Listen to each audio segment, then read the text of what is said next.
रात्रंदिवसा देवा तुमची मूर्ती ध्यानात, त्याचा लागेना अंत, त्याचा लागेना अंत.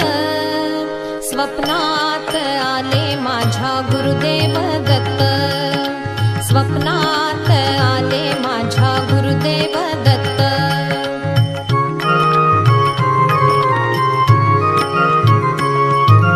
दिव्य स्वरूपी सडा टाकत होते अंगणात, अल्लख म्हणून भिक्षा मागत आले दारात.